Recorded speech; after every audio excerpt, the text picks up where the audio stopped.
हाथों की लकीर पे मच जाए गालिब, हाथों की लकीर पे मच जाए गालिब, नसीब उनके भी होते हैं जिनके हाथ नहीं होते। खस पात पाम गस पात युकुन पाम खजी युकुन खस पात किस तरह से बल्ला उठाएंगे, फिर दोबारा से खेलेंगे, किस तरह से होल्ड करेंगे, बैट को फंसाएंगे गर्दन और कंधे के बीच में।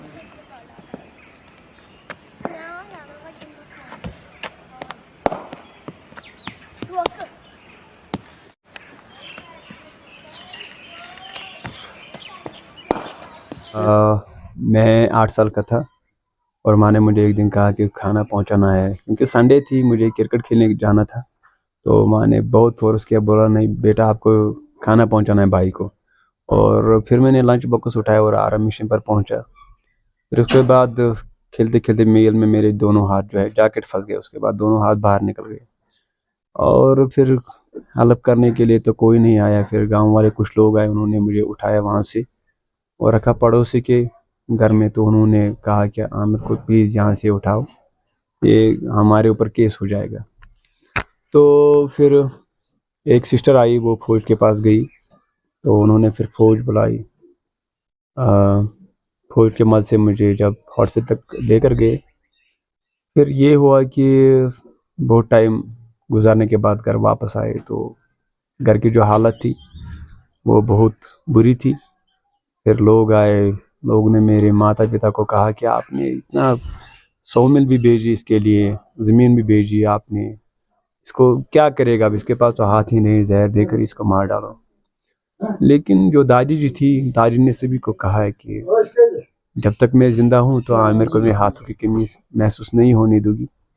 और फिर बहुत मेहनत करनी पड़ी, क्योंकि एक्सीडेंट के बाद एक समय ऐसा था जब हमारे पास सब कुछ था, लेकिन एक वो समय आया जब हमारे पास कुछ नहीं रहा है।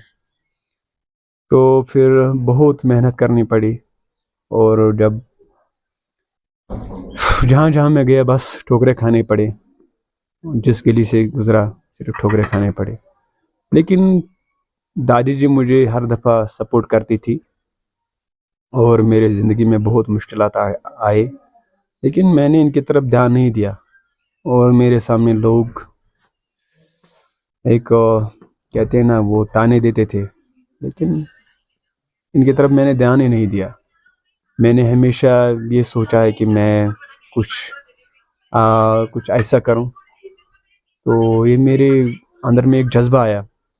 तो हमारे घर में टेलीविज़न नहीं था, हम पड़ोसी घर में टेलीविज़न देखने के लिए गए। तो उन्होंने अपना टीवी ऑफ किया, मुझे कहा कि आप यहाँ से जाओ।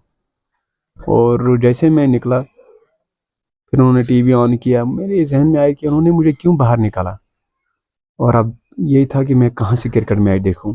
उनकी एक पीछे से खिड़की थी और फिर मैं उस खिड़की से देख रहा था, उस छोटा सा सुराग मिल गया। फिर मैं सचिन सर को देख रहा था उस सुराग के बीच में से, और मेरे अंदर आया कि काश मैं भी ऐसे ही क्रिकेट खेलूं। लेकिन हाथ नहीं रहे, तो ये था कि कैसे खेलूं। फिर घर गया, घर मैंने दादी जी को कहा दादी जी आप गेंद फेंके ना। तो दादी जी के चेहरे पर थोड़ी सी मुस्कुराहट आई। दादी ने ये नहीं कहा कि आप बेटा आप कैसे खेलोगे। तो दादी ने जैसे ही गेंद उठाई और बॉलिंग करने लगी, हालांकि दादी जी को आती नहीं थी गेंद, लेकिन मैंने बिल्चा उठाया और मैं वहीं जाता था खेलने के लिए। वो बिल्चा भी नहीं आता था इसमें, और बहुत मुश्किलात का सामना करना पड़ा। लेकिन धीरे धीरे धीरे करके फिर सारे जो टेक्निक मैंने सीखी। फिर 2013 में मैंने फर्स्ट ईयर ज्वाइन किया डिग्री कॉलेज बिजबिहारा में, और वहाँ से मेरे जो है क्रिकेट का शुरुआत हुई। जब मैंने वहाँ खेला तो वहाँ से फिर मैं धीरे धीरे करके फिर सिलेक्ट हो गया J&K पैरा क्रिकेट टीम में। और फिर 2013 में ही हमने पैरा नेशनल खेला दिल्ली में। और वहाँ जब लोगों ने देखा बिना हाथों के क्रिकेट खेलता है, और जब हमने मैच जीता, फिर उसके बाद हमारी अपोजिट टीम थी और शायद केरला के साथ मैच था। तो वो जैसे ही वो टीम मेरे पास आई तो 25 रन मैंने शायद 25 रन बनाए। और लोग भी आए तो उन्होंने मुझे अपने कंधे पर बिठाया और भारत माता की जय बोला। और वो मेरा वो ऐसा मोमेंट था, क्योंकि उस वक्त मुझे बहुत रोना आया।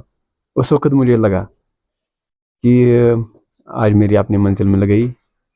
लेकिन इसमें सारा जो है मैं दादी जी का शुक्रिया कहना चाहता हूँ, क्योंकि दादी जी ऐसी मेरी एक हाथ थे। तो दादी जब गुजर गई मुझे बहुत दुख लगा, उस वक्त बहुत दुख लगा, क्योंकि ऐसा एक ही सहारा था जो मुझे ज़्यादा एक सपोर्ट करती थी, क्योंकि दिन भर जो भी काम होता वो दादी जी करती थी।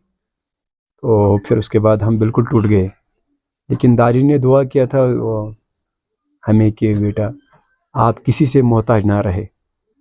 तो मुझे लगता है कि अल्हम्दुलिल्लाह अल्लाह ने ये सुन ली ये दुआ, और आज हम इस मुकाम पर है।